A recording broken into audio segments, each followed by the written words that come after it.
ముట్టి నన్ను బలపరిచి నీవు బహుప్రియుడు, భయపడకము, నీకు శుభము కలుగును గాక, ధైర్యం తెచ్చుకునము. దేవుని యొక్క సన్నిధిలో చేసిన ప్రార్థనకి దానియేలుకి దేవుడిచ్చినటువంటి దేవదూత వచ్చి మాట్లాడుతుంది. దానియేలు, నువ్వు బహుప్రియుడు తెలుసా, నువ్వు ధైర్యం తెచ్చుకో, నీకు శుభం కలగబోతుంది అంటే ఆయన ప్రార్థనలన్నిటికీ జవాబు వచ్చాయి. మన ప్రార్థనలకు జవాబు రావా? మనం చేసిన విజ్ఞాపనలకు జవాబు రావా? దేవుడు మనకు కూడా ఇస్తున్నాడు, ధైర్యం తెచ్చుకో, నువ్వు బహుప్రియుడివి, నేను నీకు శుభము కలగబోతుంది.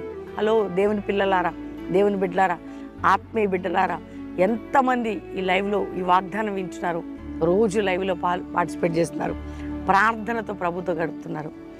నువ్వు ధైర్యం తెచ్చుకో, నీకు శుభము కలగబోతుంది. ఈరోజు వాగ్దానం, ధైర్యం తెచ్చుకో, శుభకరమైనది, శుభము కలగబోతుంది.